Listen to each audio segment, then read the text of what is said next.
Philosophy, the major determining factor in how your life works out. Philosophy. To form our philosophy, you got to think. You got to use your mind. You got to process ideas. And this whole process over a lifetime, starting way back here when we were children, schools that we've attended, our parents, our experiences, all this stuff that we've processed by the thinking process helps to develop our philosophy. And in my opinion, each person's personal philosophy is the major factor in how your life works out. Here's what I called it in that last presentation when I was here. It's called the set of the sail. Each person's personal philosophy is like the set of the sail. Now, I used to think it was circumstances that ordered my life.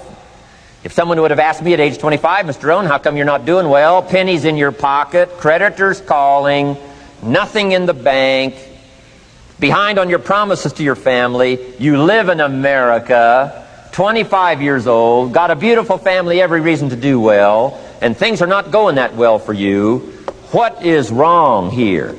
It would not have occurred to me to blame my philosophy. I mean, it would not have occurred to me. Saying, well, I got this lousy philosophy, and that's how come I got pennies in my pocket and nothing in the bank, and things aren't working well. That would not have occurred to me. I found it much easier to blame the government. Much easier to blame the tax problem. I used to say taxes are too high. Top tax rate when I first started paying taxes, 91%. Back then, when your income reached a certain level, all your income over that, 91%. So I used to say that's too high. Now the top tax rate's about 33%. But people are still saying what? Taxes are too. See, but you can't use that anymore. If it's gone from 91 to 33, how could it be too high? Come on. I threw all that old excuse stuff away. Some people found it, though, and they're using it these days. My old list. I used to blame the traffic, the weather, used to blame circumstances, right? People say I'm too tall, I'm too short, I'm too old, I was raised in obscurity, raised on a farm, parents of modest means, all the stuff. If you were to ask me, how come you find yourself here, Mr. Rohn, age 25, living in America, land of abundance and opportunity, pennies, zero in the bank, not doing well, creditors calling, it would not have occurred to me to blame my philosophy. I found it easier to blame the company policy. I used to say, if this is all they pay, how do they expect you to do well? So I figured that, my future was going to be tied to what everybody else was arranging, the economy and, right, interest rates. I used to say things cost too much. That was my whole explanation, not my philosophy, until my teacher taught me better that this is where the problem was, my own personal philosophy. Here's what's exciting about each person's personal philosophy. That's what makes us different than dogs and animals and birds and cats and spiders and alligators. That's what makes us different than all other life forms. The ability to think, the ability to use your mind, the ability to process ideas, and not just operate by instinct. In the winter, I'm telling you, the goose can only fly south. What if south doesn't look too good? Tough luck. It can only fly south. But see, human beings are not like a goose, can only fly south. I mean, you can turn around, go north, you can go east, you can go west, you can order the entire process of your own life.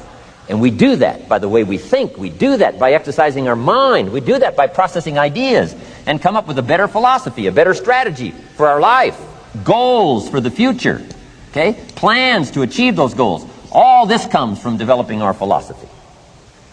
Philosophy helps us to process what's available. Well, when we get here, we got seed, and we got soil, and we got some rain, and we've got some what? Sunshine, and we've got some seasons, and what? The miracle of life. Now, the key is, what do you do with all this stuff? How do you turn all this stuff that's available here into equity and promise and lifestyle and dreams and future possibilities? All of this that's possible now with human beings, how do you take all this stuff and turn it into this equities and values? Well, it starts with philosophy. What is the seed? What is the soil? What is the sunshine? What is the rain? Is it possible to take some of each of all the stuff that's available and turn it into food and turn it into value and turn it into nourishment and turn it into something spectacular and unique that no other life form can do? And the answer is yes. But you cannot deal with all this stuff and what to do with it unless you start refining your philosophy. Think, use your mind, come up with ideas, and strengthen your philosophy. So the seed and the soil and the rain and the sunshine, this is called, the economy and the banks and the money and the schools and everything that's available out there, processing information, what to do with all that, and turn it into equity and value. That is the major challenge of life, my personal opinion. So each person's personal philosophy now is going to determine what you're going to do with seed and soil and sunshine and rain and miracle, the change of seasons. That's it. My personal opinion. Each person's personal philosophy is like the set of the sail. I'm telling you the man works on his craft. I'm telling you the man's done some extra reading. I'm telling you the man doesn't miss a trick. I'm telling you he's worked hard on himself.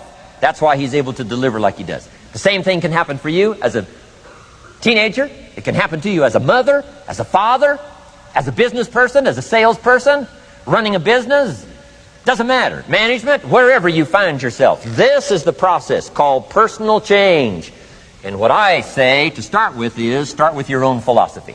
Your philosophy is going to determine whether or not you go for the disciplines or continue the errors that's called potential disaster. And everybody has it within their power. Well, it was so happy for me to find out at age 25, Mr. Shove said, Mr. Rohn, you don't have to change countries. But you do have to change philosophy. And if you'll change philosophy, not country, you can turn around your income, you can turn around your bank account, you can turn around your skills, you can become capable, powerful, sophisticated, healthy, influential, all the other equities that you could possibly want out of your life, using the only stuff there is and not trying to change any of this stuff. Appreciate all of this stuff with all of its ups and downs, with all of its mystery of why it works and sometimes it doesn't work. Don't challenge this. You don't have to ask for another planet. You don't have to ask for another country. Just ask for another book. Ask for another seminar. Ask for another idea. And you can start this whole process of personal life change. Now, I could spend the whole day on philosophy, because that's where it is. If I could get you intrigued with that enough to study it, enough to ponder it, to where you would pick up the commitment like I did and say, hey, as simple as an apple a day, as simple as a walk around the block, why not start right there? If you don't start there, where else are you going to start? What's at the core of achieving the good life? The major key to the good life. The major key is not in learning how to set goals. It is not in learning how to better manage your time. It is not in mastering the attributes of leadership. Every day in 1,000 different ways, we are trying to improve ourselves by learning how to do things. We spend a lifetime gathering knowledge in classrooms, in textbooks, in experiences. Now, if knowledge is power, if knowledge is the forerunner to success, then why do we fall short of our objectives?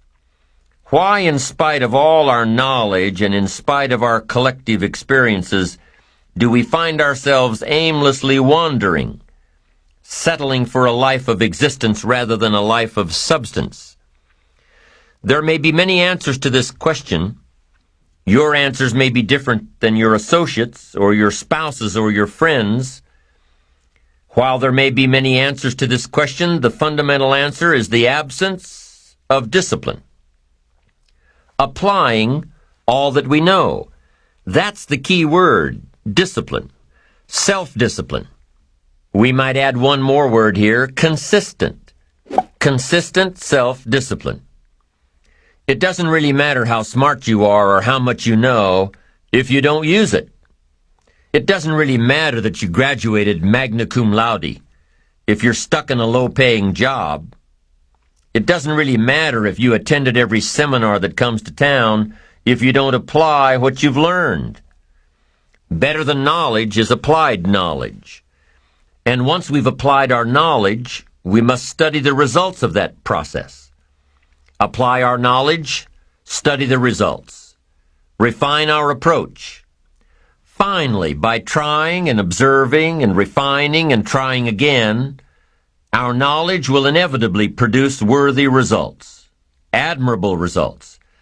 And with the joy and results of our efforts, we continue to apply, to learn, to observe, to fuel our ambition with the positive reinforcement of continued progress. Pretty soon, we'll find that we're swept into a spiral of achievement, a vertical rise to success.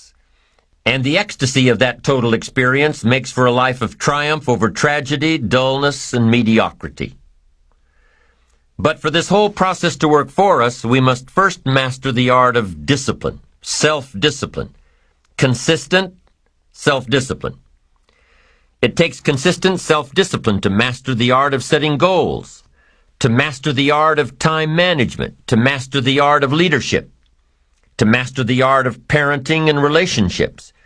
If we don't make consistent self-discipline part of our daily lives, the results we seek will be sporadic and elusive.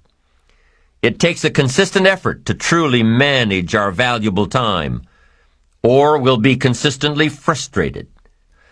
Our time will be eaten up by others whose demands are stronger than our own. It takes discipline to conquer the nagging voices in our minds, the fear of failure, the fear of success, the fear of poverty, the fear of a broken heart. It takes discipline to keep trying when that nagging voice within us brings up the possibility of failure. It takes discipline to admit our errors and recognize our limitations. The voice of the human ego speaks to all of us. Sometimes the voice of ego says that we should magnify our value beyond our results. It leads us to exaggerate, to not be totally honest. It takes discipline to be totally honest, both with ourselves and with others.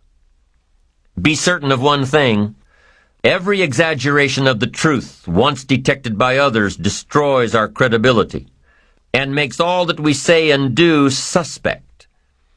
As soon as a business colleague figures out that we tend to exaggerate, guess what? They'll always think we exaggerate, and they'll never quite hold us in the same regard again. Never. The tendency to exaggerate, distort, or even withhold the truth is an inherent part of all of us. It starts when we're kids. Johnny says, "I didn't do it. I didn't do it." Well, maybe Johnny didn't do it, but he probably had something to do with it.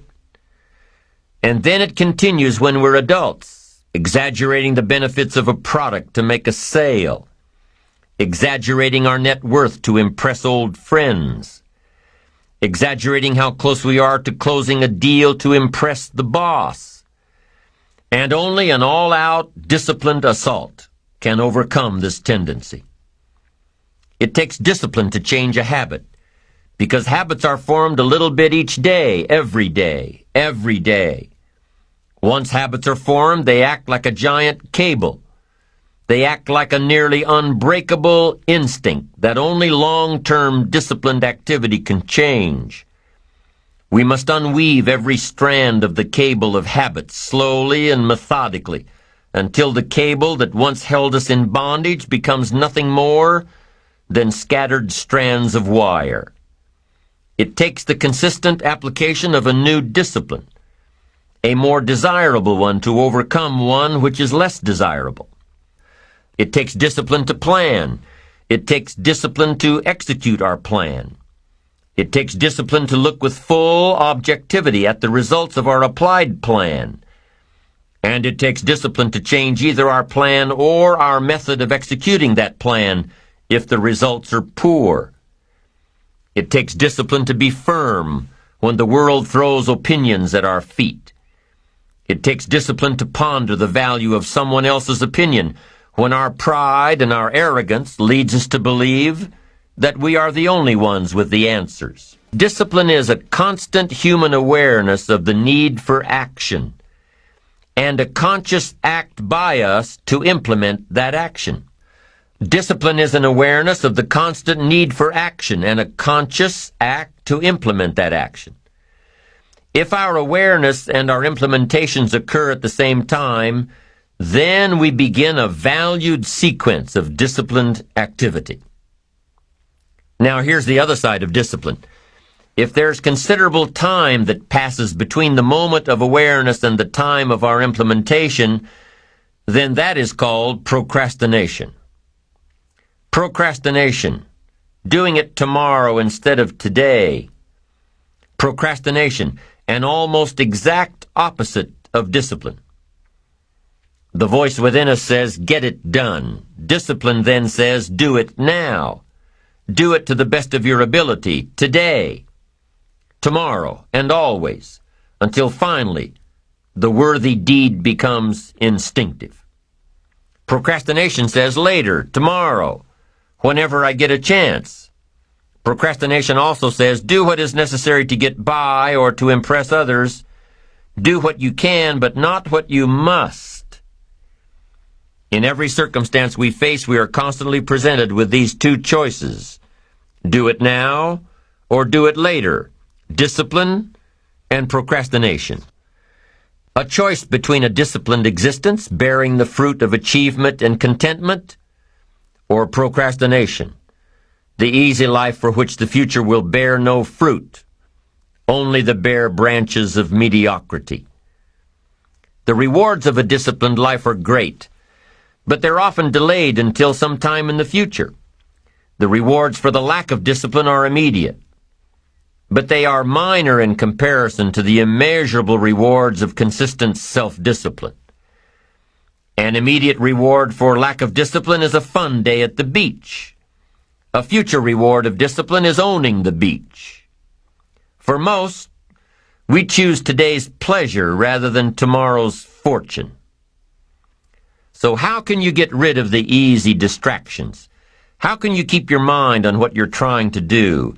How can you keep an attitude of doing it all and doing it now? How can you make the choice of discipline over procrastination? How can you stay focused on your ambitions? How can you avoid conversations at the water cooler?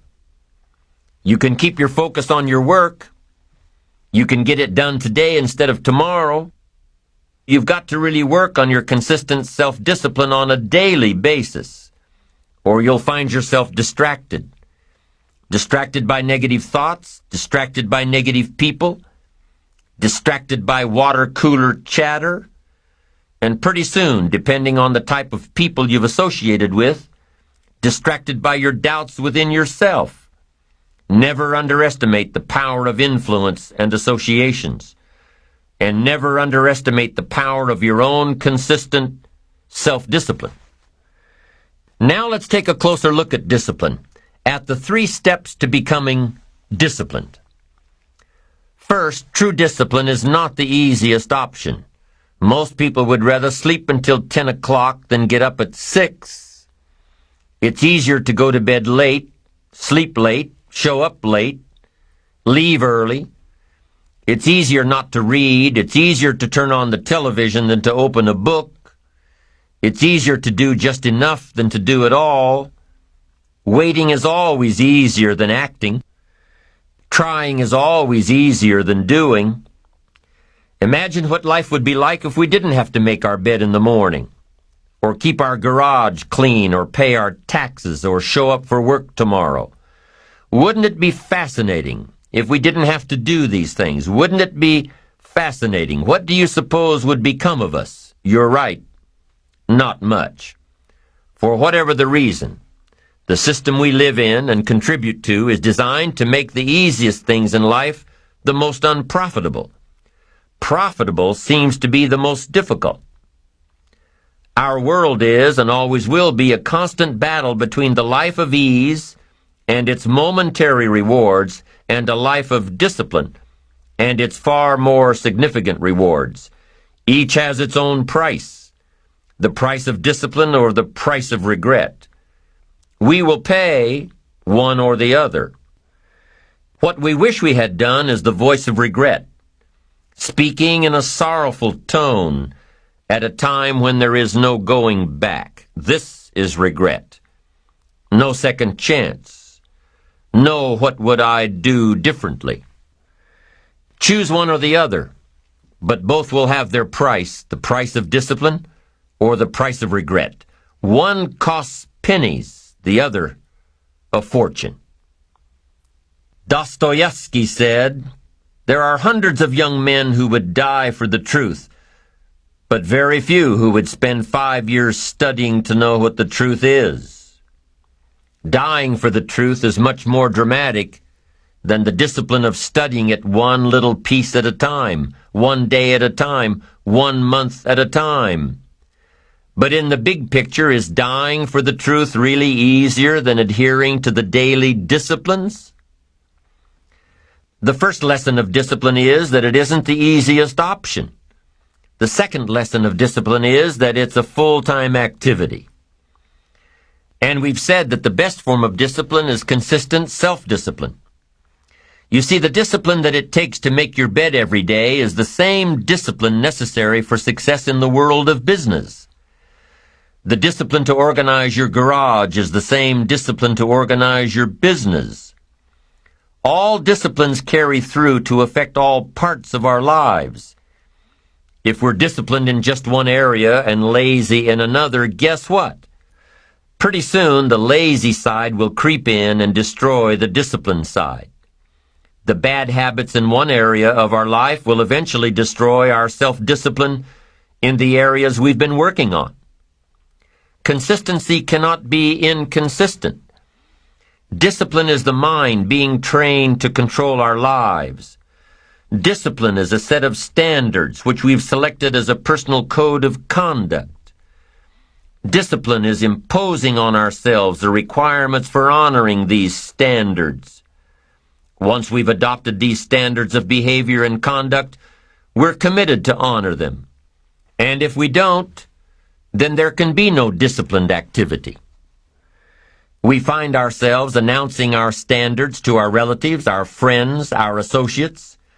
We shout our beliefs and condemn those who believe any differently, but then we don't walk the talk. We end up acting in a way far different from the beliefs we've shouted. We tell our kids that the TV is rotting their minds, yet we spend our evenings in front of it. We tell our employees that they must take advantage of every minute of the working day, yet we spend 3 hours at lunch. Do as I say, not as I do. This is inconsistent. This leads to a loss of credibility among those who watch us. And more importantly, this leads to a loss of credibility within ourselves. The only thing worse than one who is inconsistent in applying their self-imposed disciplines is one who has never considered the need or the value of discipline at all. These people seem to wander aimlessly, changing procedures, changing standards, changing loyalties, and shifting frequently from one commitment to another, leaving behind a trail of broken friendships, unfinished projects, and unfulfilled promises, all because of a discipline that was either non-existent or imposed so infrequently that it was ineffective. Here's the third step to becoming consistently self-disciplined. Number 1 is realizing that discipline isn't the easiest option. Number 2, discipline is a full-time activity, day by day, every day. And the third step to becoming self-disciplined is really a philosophy that holds one of life's unique promises. Number 3 simply says, for every disciplined effort, there is a multiple reward. That's one of life's great arrangements. It's like the law of sowing and reaping. In fact, it's an extension of the biblical law that says if you sow well, you reap well. Now here's a unique part of the law of sowing and reaping. Not only does it suggest that we'll all reap what we've sown, it also suggests that we'll reap much more. Life is full of laws that both govern and explain behaviors. But this may well be the major law we need to understand. For every disciplined effort, a multiple reward. For every disciplined effort, a multiple reward. What a concept. If you render unique service, your reward will be multiplied. If you're fair and honest and patient with others, your reward will be multiplied. If you give more than you expect to receive, your reward is more than you expect. But remember, the key word here, as you might well imagine, is discipline. Everything of value requires care and attention. Everything of value requires discipline. Children require discipline. They must have a structure built for them. They must have boundaries to work within so they feel secure and comfortable to explore and grow. They must learn to recognize what's right and what's wrong, what's acceptable behavior, what's not acceptable.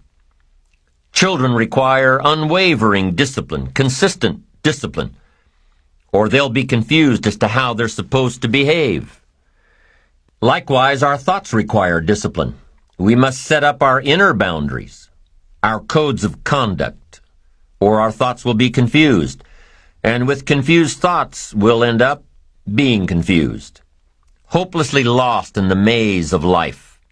And confused thoughts produce confused results. Look around you at this very moment in time. What might you be doing that needs attention? Perhaps you're listening to this program as you drive along in traffic, blowing your horn at someone ahead of you who isn't driving at the speed you'd like to. Perhaps you're listening alone because you've had a disagreement with someone you love or someone who loves you, and your anger won't allow you to speak to that person. Wouldn't this be an ideal time to examine your need for a new discipline? Perhaps you're on the brink of giving up or starting over or starting out, and the only missing ingredient to your incredible success story in the future is a new and self-imposed discipline that will make you stay longer and try harder and work more intensely than you ever thought you possibly could. This one I had to struggle with, personal development. It was hard for me to give up my old blame list. It was so comfortable blaming the government and blaming my negative relatives and the company policy, unions, wage scale, economy, interest rates, prices and circumstances and all that. That was difficult for me to give up. That was quite a transition for me to make, and blaming myself. But Mr. Shoaff started out with something very, very important. Let me give that to you.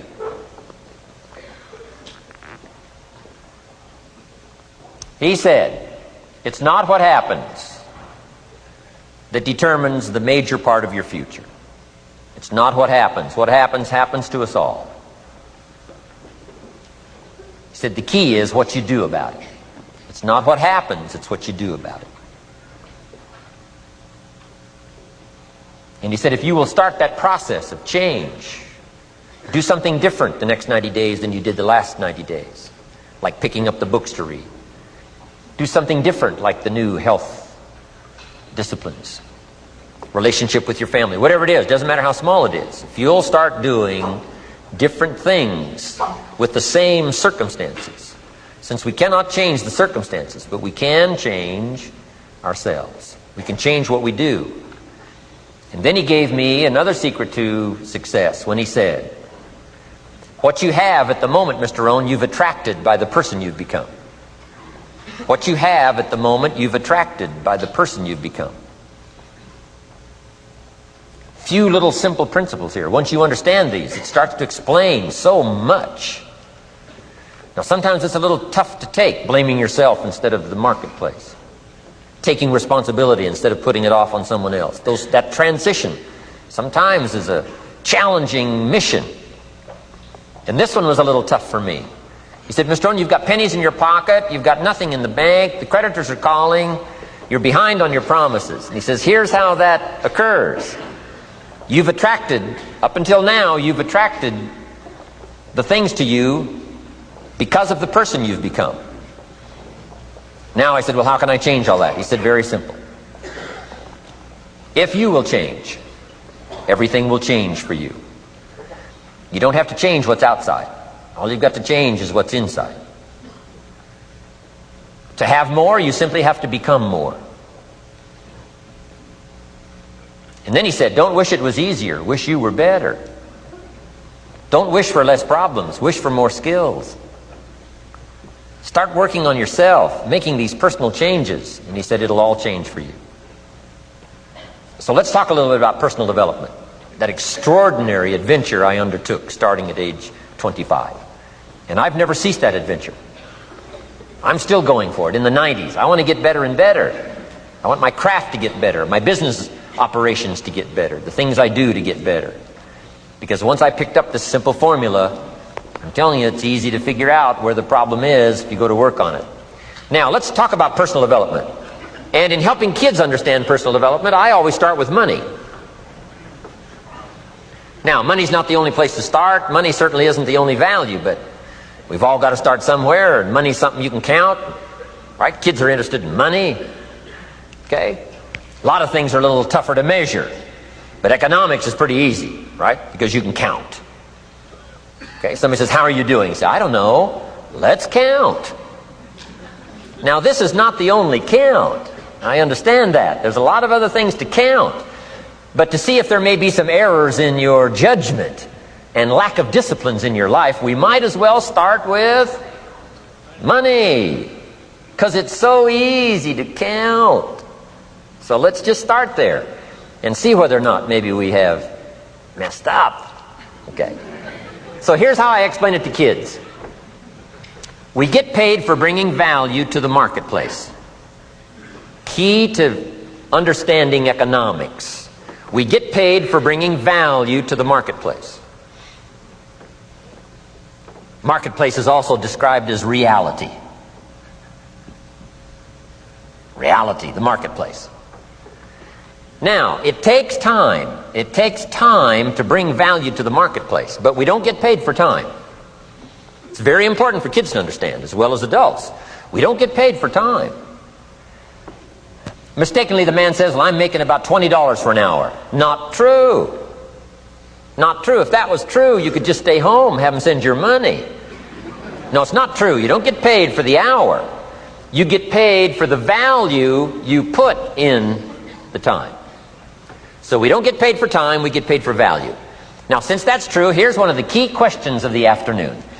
Is it possible to become twice as valuable and make twice as much money in the same time? Is it possible to become 3 times as valuable as you now are and make 3 times as much money in the same time? Is that possible? Of course. If you want to really emphasize something, that's a good phrase, Stuart. Of course. Of course. Okay. Now, all you have to do to earn more money in the same time is simply become more valuable. America's unique. It's a ladder to climb. Starts down here, what? About $4 an hour?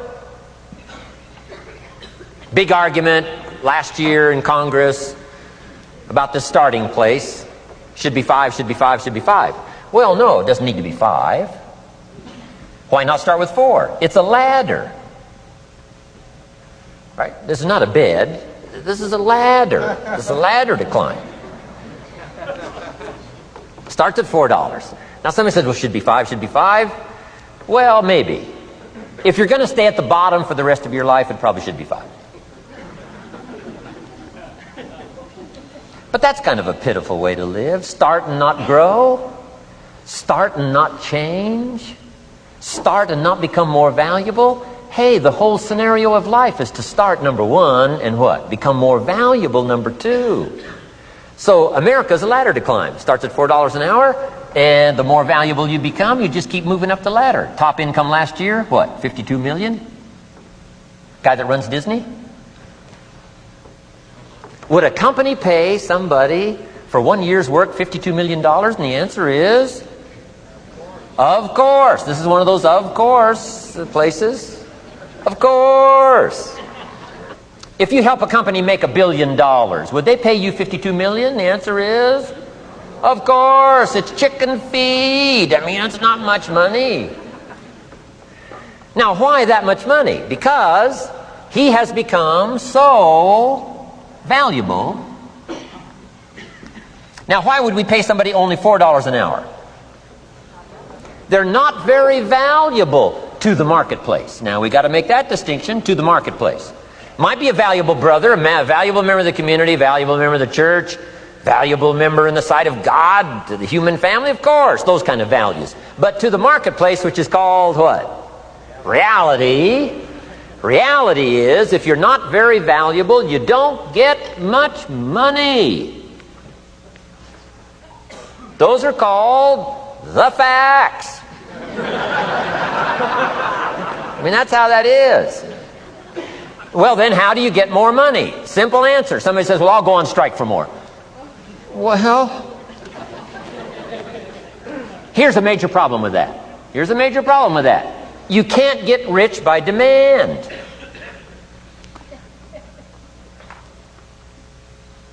Somebody says, well, I'm waiting for a raise. I'm telling you, it's easier to climb than to wait for a raise. Why not just become more valuable rather than wait? I'm telling you, that's the key to all good things. Becoming more valuable. Why would we pay somebody $400 an hour? They've become more valuable to the marketplace. See how this works? I'm telling you, this stuff is so easy. This is America. This is a ladder. How far is it from 4 to 5? I'm telling you, it's not far. $4 to $5 an hour? If you work for McDonald's, haul out the trash, they'll pay you $5 an hour. If you whistle while you haul out the trash, they'll pay you $5 an hour. I'm telling you. You'll get an extra dollar just for a good attitude. Yay, McDonald's. Wear the hat. It's incredible.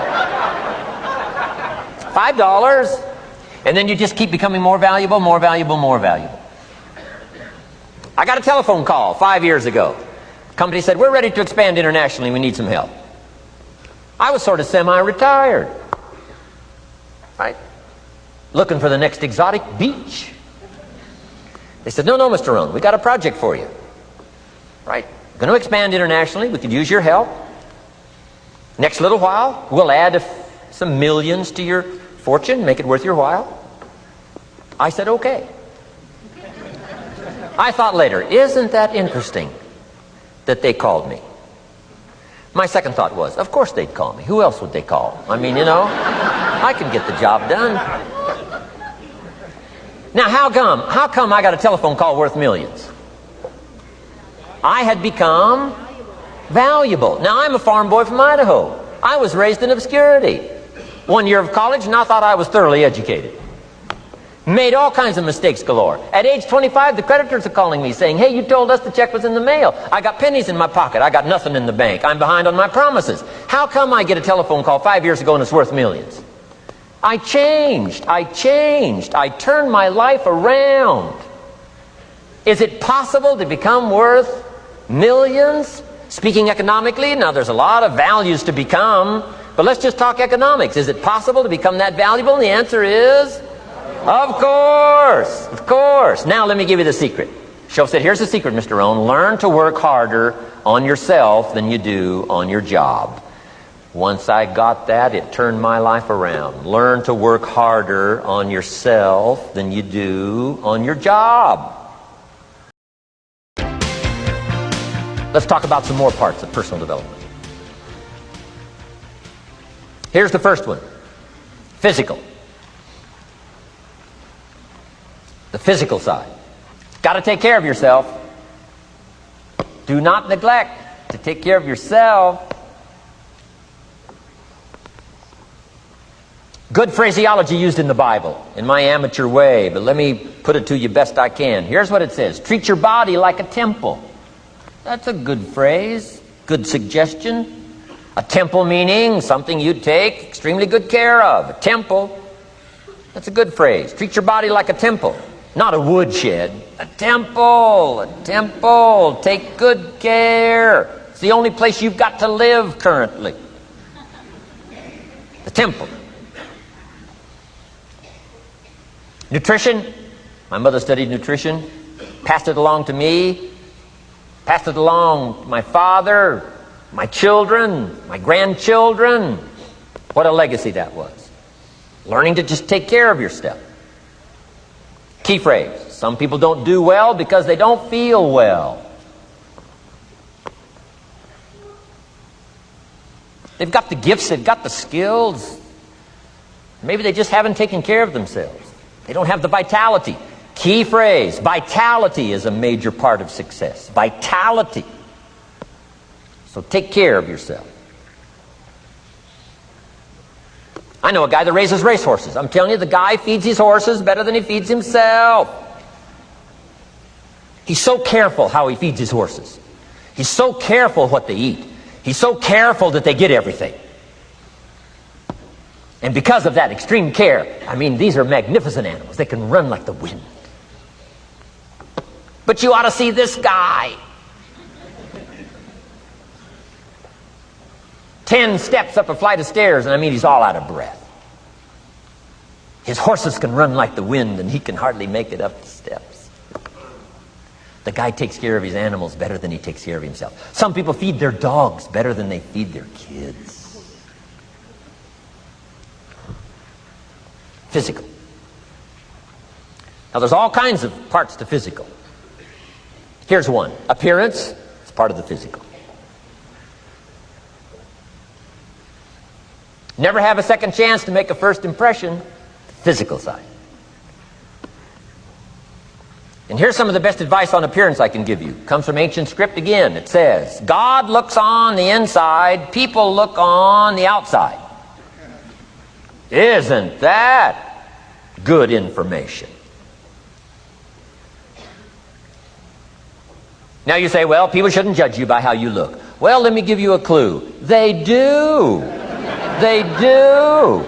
You can't deal in these shoulds and shouldn'ts. You'll be tipped over the rest of your life. Now, of course, when people get to know you, they'll judge you by more than what they see. But at first, they're going to take a look.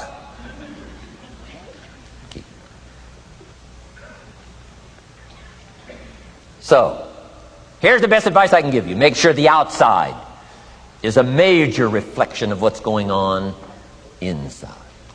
The physical side. A few minutes a day, stay healthy. A little bit of study on nutrition, stay healthy. Now here's the next part of personal development, the spiritual part. Now, I'm an amateur on the spiritual side. I do happen to believe that human beings are more than just an advanced life form. An advanced species of the animal kingdom. I do believe humans are a special creation. That's just my personal belief, and I don't ask you to buy it. But here's what I do ask you to buy. If you do believe in spirituality in any manner, here's my best advice. Study it and practice it. Do not neglect your values. Do not neglect your virtues. If you do believe in spirituality, my advice is study it and practice it.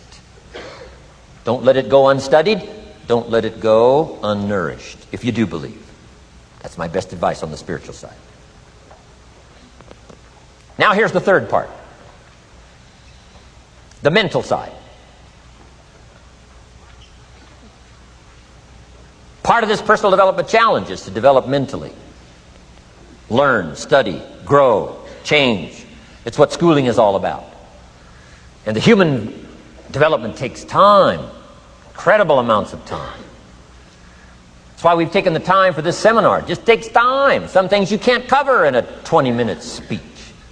You can't cover in a little 5-minute talk. It takes time. For humans, it seems like more time than any other life form, human beings. The little wildebeest in Africa. Guess how much time it's got as soon as it's born to be able to run with the pack so it doesn't get eaten by the lions? Guess how much time it's got? A few minutes. As soon as the little wildebeest is born, tries to stand up, falls down. Its mother nudges it, gets it to stand back up, falls back down. Finally, on little shaky legs, it tries to nurse. Mother pushes it away. She moves away, so it can't nurse. Why? You can't nurse now. You've got to develop some strength now. The lions. Falls down, gets back up, tries to nurse. Mother pushes it away. No. You got to get these legs strong. How much time have we got? Not much time. Mama wildebeest says, not much time. Not hours, not days, minutes. Wow. But the human baby, wow. After 16 years, we're not sure. Unbelievable amount of time it takes. So it does take time for personal development, does take time for spiritual development, physical development. But here's also what takes time, and that's your mental development. Feeding the mind, nourishing the mind. Some people read so little, they got rickets of the mind. They couldn't give you a good, strong argument as to their own personal beliefs. Here's one of the challenges we've got as parents, and that is to get our kids ready to debate the major life issues. They've got to get ready to debate. We've spent this last couple of decades debating communism. Communism taught capital belongs in the hands of the state. We've been teaching, no, capital belongs in the hands of the people. Communism taught people are too dumb and stupid to know what to do with capital.